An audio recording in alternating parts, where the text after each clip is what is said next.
Patuloy pa rin ang pakikipaglaban ni Inop sa mga kapwa zombie para mailigtas si Nami. Nagtataka ang mga zombie kung paano nito nasusuway ang utos ng master nila. Sagot ng Dog Penguin na pag-ibig ang kasagutan. Dahil dito ay naisip ng tatlo na tila si Sanji nga ang zombie na ito, ngunit sinasaktan niya pa rin sila Usopp at Chopper. Kaya naisip nilang kalaban nga talaga ang Dog Penguin. Dumating si Lola na hinahabol ni Absalom. Tapos muli itong bumalik para atakihin ng Lion Man, kaya nagtataka sila Usopp kung ano ang nangyayari. Tapos nais siya nitong halikan, ngunit sa tindi ng halik nito ay nagagawa niyang mabutas ang lupa. Kaya pinilit ni Absalom na makaiwas sa mga halik ni Lola na nakikita nila Usopp at Chopper sa likod. Pagkatapos ay ayaw pa rin pumayag ni Absalom na magpakasal sa zombie kaya pinilit ulit siyang halikan nito. Ngunit nakatakas ang Lion Man at sinipa si Lola ng napakataas saka bumagsak ito sa harapan ni Nami. Aatakihin ni Lola ng axe si Nami dahil karibal niya daw ito, ngunit dumating si Inop at iniligtas ang dalaga. Ngunit ang Dog Penguin naman ang tinamaan ng malakas na suntok nito at tumalsik sa pader. At sinabing hindi daw siya mananakit ng babae. Namangha sila Usopp dahil tinuturing niya pa ring babae ang baboy na zombie. Tapos nakita nilang lumulutang si Nami dahil kinikidnap pala siya ni Absalom. Ginamit ni Nami ang Thunder Chart para kuryentehin ang Lion Man. Kaya naman nakatakas ang tatlo mula sa mga kalaban. Samantalang si Absalom ay inakalang tinamaan siya ng pag-ibig dahil sa spark. Ngunit si Lola ay hinahabol pa rin si Nami. Si Inop naman ay nanghihina na daw ang katawan dahil sa isang atake lang na natanggap kay Lola. Tumakbo din ang mga animal zombies para hulihin ang tatlo. Ngunit pinigilan sila ni Absalom kaso ayaw sumunod ng mga ito dahil si Pirona daw ang master nila. Kaya naman nagalit si Absalom sa kanila at natigilan ng mga animal zombie. Sinabi ni Inop na poprotektahan niya daw si Nami mula kay Absalom. Giit ng mga kapwa zombie na huwag nitong gagalitin ang Lion Man. Ngunit huli na ang lahat dahil pinatalsik na nito si Inop ng napakalakas hanggang sa tumama sa pader at mawalan ng malay. Patuloy sa pagtakbo ang tatlo mula kay Lola nang madapa ang dalawa kaya inakala nilang katapusan na nila, ngunit hindi sila pinansin ng zombie general. Pinagtataga nito si Nami, at sinubukan naman ng dalawa na iligtas siya subalit wala itong pakialam sa kanila.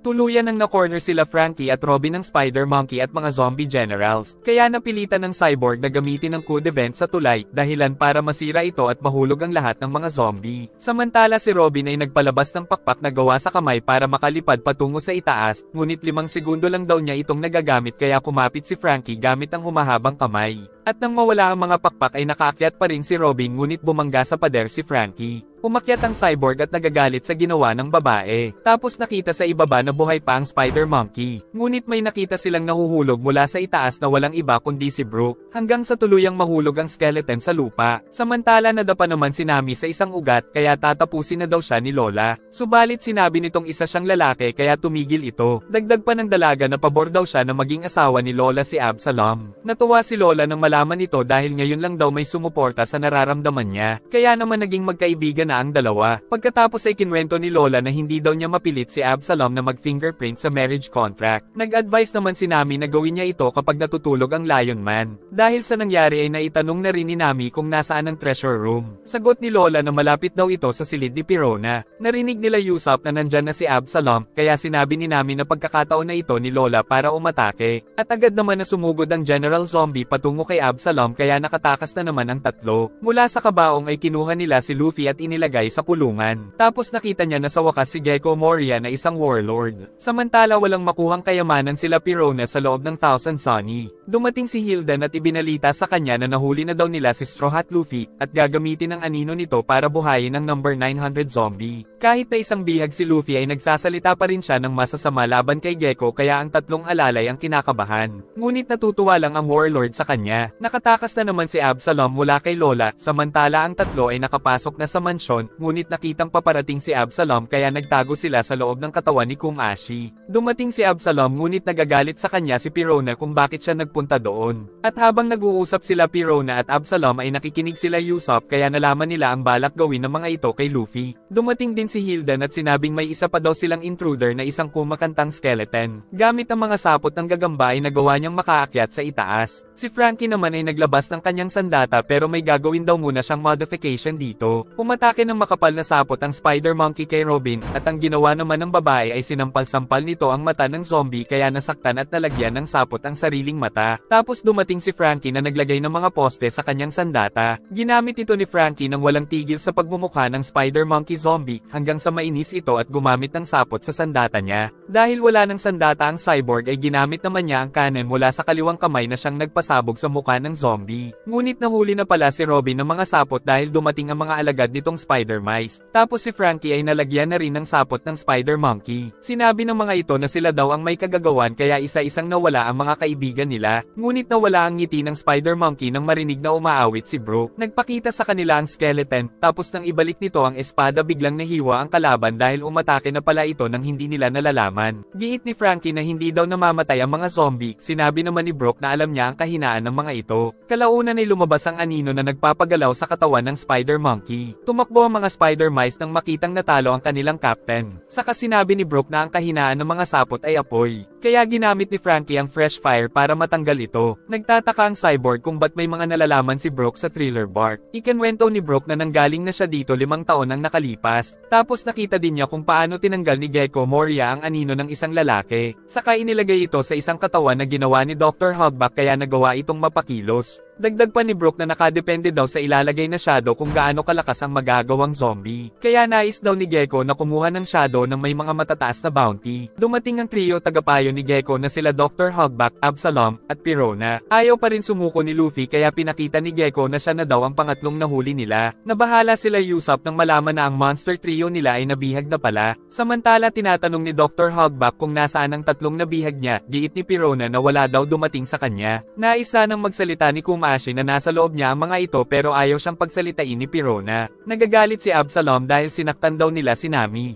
Giit naman ni Sindri na hindi na daw makakapag-asawa ang Lion Man. Nainis si Gecko dahil ang ingay daw nila. Nang biglang tumalsik ang isang zombie dahil lumalaban pa rin si Luffy. Nakita nilang kinagat nito ang kulungan kaya nakatakas. Ngunit gamit ang mga multo ni Pirona na tumago sa kanyang katawan ay nawalan siya bigla ng lakas ng loob. Gumamit sila ng malakas na ilaw para makita ang anino ni Luffy. Tapos kinuha ito ni Gecko at pinutol mula sa kanyang katawan gamit ang gunting kaya nakuha ang kanyang anino. Samantala hindi na mapakali si Kumashi na napansin ni Pirona kaya pinagalitan niya pa ito. Inutusan ni Gecko ang tatlong maliliit na alalay na buksan ang pinto kung saan nakalagay ang magiging pinakamalakas na zombie. Inutos naman ni Absalom sa Spider Mice na ibalik si Luffy sa barko nila dahil bawal din pala itong mamatay para mapakinabangan nila ang anino. Samantala binigyan naman ni Brooke ng asin sila Frankie dahil ito daw ang pangontra sa mga zombie para lumabas ang anino na nilagay dito ni Gecko. Pinag-utos naman ni Gecko na sila na daw ang bahala kay Brooke. Samantala binuksan na nila ang lagusan patungo sa bangkay ni Ors. At habang naglalakad si Brooke ay lumapit sa kanya ang mga zombie paintings. Ngunit mabilis lang niyang pinaghihiwa ang lahat ng mga ito. At dahil sa asin ay lumalabas ang mga anino na nasa katawan ng mga zombie. Nagtungo sila Gecko kasama ng mga tauhan sa pinaglagyan nila ng katawan ng isang malaki at nakakatakot na gagawin nilang zombie na si Ors. At pinanood ng mga tauhan ng Warlord habang patungo kay Ors habang hawak ang anino ni Luffy. Takot na takot naman sila Nami sa nakikita. Inilagay ni Gecko Moria ang anino ni Luffy sa nasabing bangkay ng halimaw hanggang sa tuluyang lumubog ang anino sa katawan. Kaya nagkaroon ng pagyanig na siyang hudyat na nagkaroon na ng buhay ang nakakatakot na nilalang. Nang magkamalay si Ors ay napasigaw sa takot ang tatlo kaya nakita sila ng mga kalaban. Saka nagpatuloy ang pagyanig dahil tuluyan ng bumangon si Ors. Tapos kagad itong naghanap ng pagkain na parang si Luffy. At sa sobrang lakas ng sigaw ay nililipad sila dahil dito ay nakatakas na naman sila Nami mula sa mga ito. Nanghihingi si Ors ng pagkain kay Sanji, ngunit nagtataka din ito kung bakit nabanggit niya ang pangalan. Nagpatuloy sa pagtakbo ang tatlo nang maisip nila na ganito din ang nangyari sa anino nila Sanji, Brook at Zoro dahil may mga katulad silang mga zombie. Biglang nasunog ang dalawang kasama ni Nami dahil kay Absalom. Tapos nabihag nito ang babae, kaya kinuha ni Usopp ang sandata upang labanan ito. Ngunit pagtira niya ay naglaho si Absalom kasama si Nami.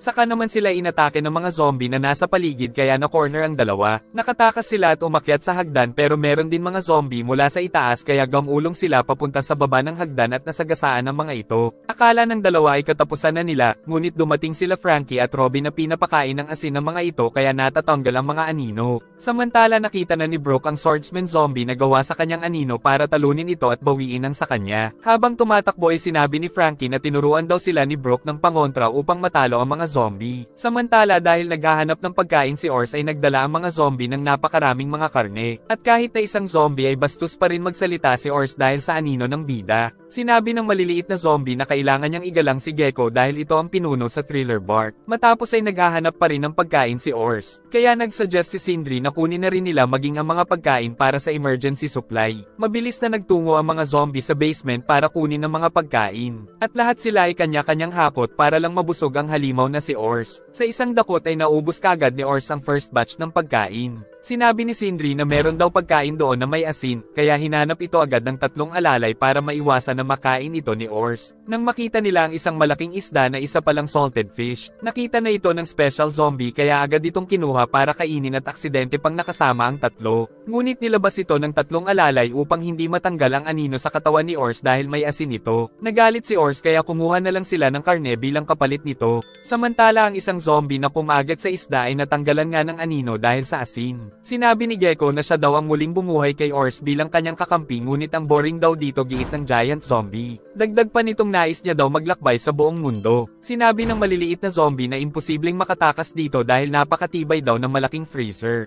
Ngunit sa isang suntok lang ni Ors ay nawasak niya ito. Tapos tumalon siya patungo sa ibaba at naisip na akala niya ay humahaba ang kanyang kamay. Tapos sinabing siya daw ang magiging hari ng mga pirata. Sinabi ni Ryuma na matatalo niya lang ulit si Brook sa laban. Giit naman ng skeleton na hindi na ito mauulit pa. Sa nakaraan ay tumatakbo mag-isa si Brook sa Thriller Bark. Nang aksidente niyang makita ang isang zombie na na-purified dahil nakakain ng salted fish. Saka pinuntahan niya si Dr. Hogback para kumpirmahin kung ano ba ang kahinaan ng mga zombie kaya nalaman niyang asin. Dahil dito ay sinubukan ni Brook ang kanyang experiment at nagagawa niyang ang ma-purified ang mga zombie. Sinumbong ng mga zombie ang problemang ito kay Absalom. Samantala sa pagtakbo ay nakita na rin ni Brook kung nasaan ang kanyang anino. Ngunit nang maglaban sila ay nalaman niyang masyado palang malakas ang zombie na likha sa anino niya, kaya natatalo siya nito at nais tanggalin ang kanyang afro. Nagmakaawa si Brook na galawin niya na lahat wag lang ang buhok niya dahil hindi na daw ito tatubo pa. Tumalon si Brook sa espada nito, kaya naglaban ng dalawa sa ere kung saan nagawa siya nitong matalo. Ngunit pagbaba ay nawawala ang skeleton, tapos bigla itong lumabas at muling nakipaglaban sa zombie general. Tumagal ang paglalaban ng dalawa dahil halos pantay lang ang kanilang lakas hanggang sa mapatalsik ang espada ni Brook. Tinanggap ni Brook ang kanyang pagkatalo sa sariling anino at nangako na aalis na siya sa lugar. Pinatakas naman siya nito dahil mamamatay silang pareho pag namatay si Brook. Sa kasalukuyan ay sumugod na si Brook para tapusin ang kanilang laban na 5 taon daw niyang pinaghandaan. Samantala si Absalom ay tagumpay ng nabihag ang dalaga at dinala niya ito sa kanyang silid saka ipinag-utos na maghanda para sa kanilang kasal. Tumatakbo ang apat sa pamumuno ni Frankie pabalik sa kinaroroonan ng kanilang barko. Dahil nandoon pala ang entrance patungo sa kalaban. Pagbalik nila sa Thousand Sunny ay nakitang pinagnakawan pala sila ng mga zombie.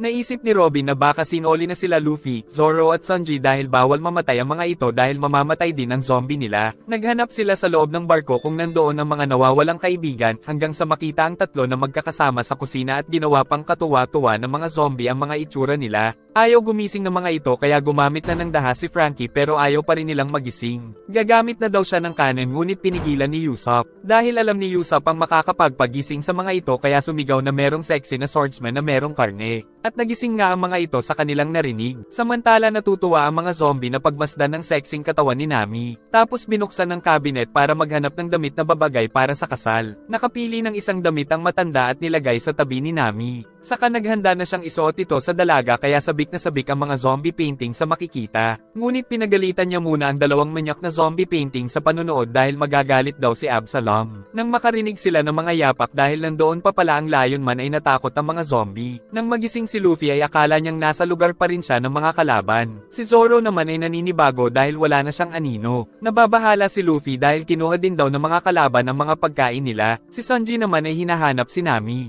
Kaya nagalit ito nang malaman na hindi ito naprotektahan nila Usopp. Nagpaliwanag si Usopp na kailangan daw nilang balikan ng dalawang bagay. Giit ni Luffy na pagkain, si Nami at mga anino daw nila ito kaya 3 bagay. Ngunit nag-aapoy sa galit ang cook nang malaman na nais asawahin ni Absalom si Nami. Nalaman din ni Luffy na nilagay ang anino niya sa malaking zombie. Tapos hindi daw inakala nila Usopp na isa sa warlords ang makakalaban. Nakita din daw ni Luffy ang zombie ni Zoro. Kaya sinabi ni Zoro na kailangan nilang mahanap ang mga zombie tapos lagyan ng asin ang mga bunganga nito. Giit ni Frankie na si Brook ang nagturo ng pangontra. Dagdag pa ng cyborg na tinanong niya rin daw si Brook kung bakit nito pinili na manatiling buhay sa kabila ng mga sinapit nito. Sagot ng skeleton na may naiwan kasi siyang kaibigan na nangako siyang babalikan balang araw. At 50 years na rin daw ang nakalipas mula nang mamatay sila ng kanyang crew, kaya napatanong si Frankie kung naghihintay pa ba sa kanya ang sinasabing kaibigan. Giit ni Brook na kailangan pa rin niyang bumalik dahil kung naghihintay pa rin ito ay tiyak na labis na kalungkutan ang nararamdaman ng kaibigan. Ang pangalan daw nito ay Labon. Isa daw itong baby whale na iniwan nila dahil mapanganib sa Grand Line. At dahil sa pangakong babalikan niya si Labon ay hindi pa rin sumusuko si Brook sa buhay niya.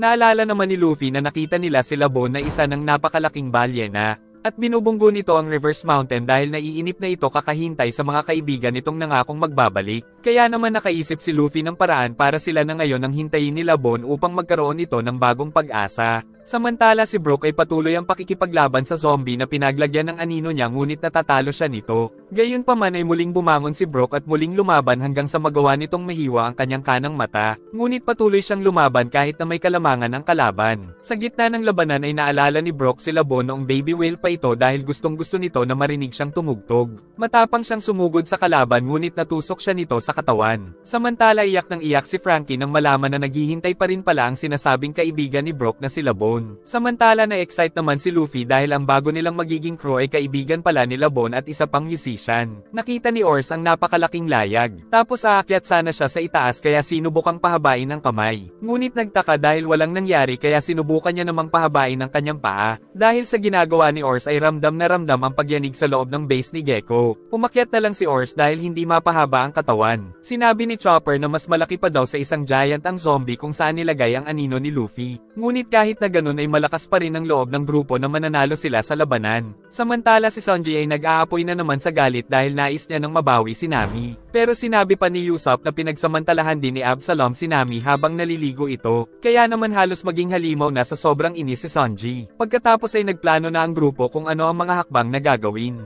Binigyan ni Usopp ng mga asin ang mga kasama. Saka pinaliwanag niyang kailangan nilang maisigawa ang misyon habang gabi dahil pagsikat ng araw ay hindi maaaring lumabas ang Mosner trio nila na natanggalan ng mga anino. Matapos magplano ay tumakbo na sila papasok sa mansyon. Nakita sila ni Hildan kaya mabilis itong lumipad para mag-report kay Gecko. Samantala si Ors ay nagtungo sa tuktok ng layag kaya nalaman niyang isa itong malaking barko. Kaya gamit daw ito ay magiging hari siya ng mga pirata. Nagpunta doon ang multo ni Pirona kaya nalaman nila kung nasaan si Ors. Nababahala ang ibang zombie sa inaasal ni Ors, giit naman ni Gecko na di magtatagal ay kakalma na rin ito. Tapos gamit si Ors ay makakakuha na rin sila ng mas malalakas pang mga shadow mula sa mas malalakas na pirata. Dumating si Hildan para ibalita ang nakita na paparating ang Straw Hat Pirates para bawiin ang mga anino nila. At alam na rin daw ng mga ito kung paano mag-purify ng mga zombie kaya nabahala si Dr. Hogback. Samantala ang mga zombie na ang tumatakbo sa kanila ngayon dahil alam na ng mga bida ang sikreto. Dahil dito ay inutos ni Hogback na ipadala sa kanila ang mga General Zombie. Hinahanap din niya si Absalom, samantala ang Lion Man ay nagdidiwang pala ng kanyang kasal para kay Nami. Giit ni Hilda na invited daw si Hogback para sumayaw ng kanyang belly dance sa kasal. Pero nagalit ang doktor dahil hindi ito ang tamang oras. Si Pirona naman ay hindi nababahala sa mga pirata dahil wala daw laban ng mga ito sa mga multo niya.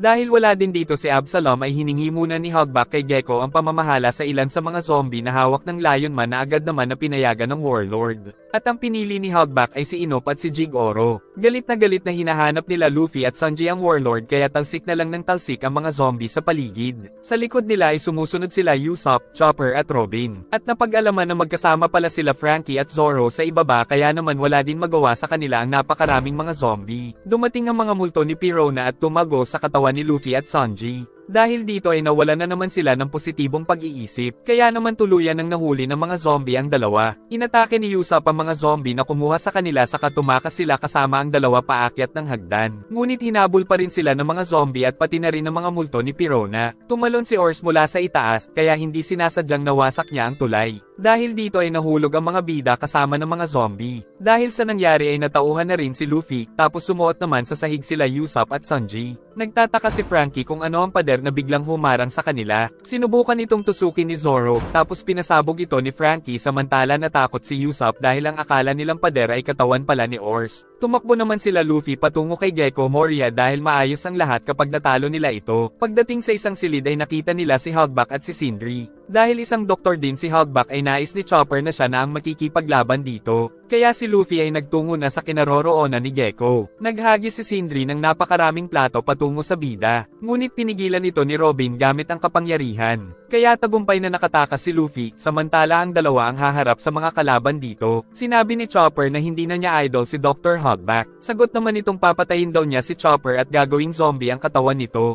Dumating ang zombie ni Sanji na si Inop, pati na ang zombie ni Zoro na si Jig Oro. Saka inutusan ito na kalabanin ng Straw Hat Crew. Samantala patuloy sa pagtakbo ang bida hanggang sa makarating sa loob ng freezer at nakita niya doon si Gekko na nagpapahinga. Kinabahan sila Frankie nang makita kung gaano kalaki si Orst na sa sobrang laki ay tila isang Demon Lord. Tumingin ito sa kanila at kinuha ang bato kung saan nagtatago si Usopp. Tapos akmang aatake ito sa kanila pero ginawa niya lang itong korona para magmukhang isang pirata. Saka umalis na sinasabing siya daw ang magiging Pirate King. Nalaman nilang hindi man lang sila napansin nito dahil sa laki. Kaya giit ni Usopp na sumuko na lang sila sa pagbawi sa mga anino pero ayaw nila Sanji at Zoro. Dahil nasira ang tulay ay hindi nila alam kung saan sila dadaan kaya napapaisip ang grupo. Nang makita nila si Frankie na dahil sa kasanayan ay kaagad na nakagawa ng tulay. Kaya may nadaanan na rin sa wakas ang grupo patungo sa mansyon. Binuksan nila ang pinto at pumasok nang makita nila ang magandang silid. Nakita nila doon ang mga multo, saka nagpakita ang may-ari nito na tinatawag daw na Ghost Princess na si Pirona. Malakas ang loob ng babae dahil sa kanyang kakayahan, saka nagpalabas pa siya ng mga multo. Dahil dito ay nabahala ang Straw Hat Crew, at dahil wala silang laban sa mga multo ay pinili nilang tumakbo. Ngunit hinabol sila ng mga multo at tumago sa kanilang mga katawan. Kaya lahat sila ay nawalan na ng gana na lumaban. Tapos inutusan nito ang mga zombie animals na sumugod. Ngunit umatake si Usopp ng mga asin na ipinakain sa mga zombie kaya natanggal ang mga anino na siyang nagbigay ng mga buhay dito. Naisip ni Pirona na nagpanggap lang itong tinamaan ng multo niya. Muli umatake ang Ghost Princess at kitang-kita na tinamaan nito ang sniper. Pero hindi naapektuhan si Usopp dahil sa negatibo naman daw talaga siya kaya di makapaniwala ang babae. Hindi makapaniwala si Pirona na may mas negatibo pa kaysa sa mga alaga niyang multo, kaya napaiyak na lang siya at sinabing tatagan lang daw ni Usopp. At maging ang mga zombie nito ay nag-cheer para kay Usopp. Natauhan na rin sa wakas ang mga kasama, kaya sinabi ni Usopp na siya na daw ang bahala kay Pirona dahil siya lang ang makakalaban dito. Ngunit nang umalis ang mga kasama ay natatakot siyang baka matalo sa labanan dahil napakarami pa rin ng mga alagang zombie ng babae.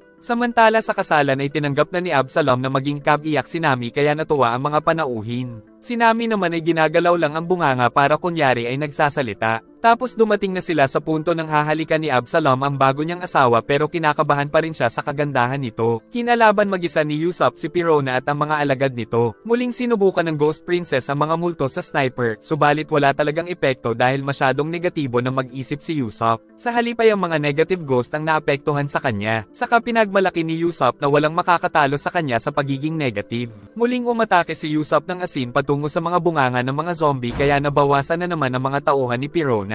Ngunit ang mga susunod ay nagtakip ng mga bunganga kaya hindi nakapasok ang bala. Tapos sumugod ang mga ito sa kanya. Hindi naman makapaniwala ang tatlo na si Usopp pa ang magliligtas sa kanila mula sa nakakatakot na kakayahan ng kalaban. Tapos si Sanji ay humiwalay na sa kanila para iligtas si Nami. Hanggang ngayon ay hindi pa rin natatapos ang matinding labanan nila Brook at ng zombie nito dahil wala talagang nais magpatalo sa dalawa hanggang sa mapatalsik si Brook. Ngunit ayaw sumuko ng skeleton dahil meron siyang rason para magpatuloy sa buhay. Muli siyang bumangon at naglakad papalapit sa isa't isa. Pero hindi lang pala natin nakita na naglaban sila mga Lodi, dahil sa pagbalik ng espada ng zombie ay natalo bigla si Brook. Dahil dito ay naisip na ng zombie na tanggalin ang afro niya. Ngunit bago ito magawa ay biglang yumanig. Naramdaman din ito nila Zoro at Frankie, tapos nakita nila sa silid si Brook. Agad na sumugod ang zombie general kay Frankie, ngunit nailigtas siya ni Zoro at saka tinanong kung ito ang legendary samurai na si Ryuma na tumalo sa isang dragon. Naramdaman din nila Luffy ang pagyanig, giit ni Gekko na malamang ay sanhi ito ng napakalakas ng alon. Nagtanong din si Gekko kung bakit siya hinahanap ng bida, giit ni Luffy na babawiin niya ang kanyang anino, at pati ang mga anino ng mga kaibigan. Tanong ng Warlord kung paano niya ito gagawin, kaya sinabi ng bida na tatalunin daw niya si Gekko Moria ngunit natawa lang ito. Hindi natuloy na mahalikan ni Absalom si Nami dahil sa mga pagyanig. Saka dumating ang isa pang zombie na sinabing napakalakas ng alon sa labas kaya nakakaramdam ng pagyanig. At si Ors daw ay nakikialam din sa manibela ng ship nila, kung saan pinapakialaman nito ang malaking kadena kaya pinag-utos ni Absalom na patigilin ito. Dumating ang mga zombie generals at sinabing itigil ni Ors ang ginagawa. Ngunit bigla itong nawala sa mga paningin nila. Tapos mula sa itaas ay nahulog ito patungo sa zombie generals saka sila pinagsusuntok ng napakabilis. Agad na nakarating ang balita kay Absalom. Saka naman dumating doon si Sanji na tuwang-tuwa na makita si Nami. Naglaban ang dalawang swordsmen at nagawang mapa-atres ni Zoro si Ryuma. Napahanga pa siya nang makita ang magandang espada na hawak ng kalabang zombie. Kaya nagpa siya si Zoro na kukunin niya daw ang espadang ito.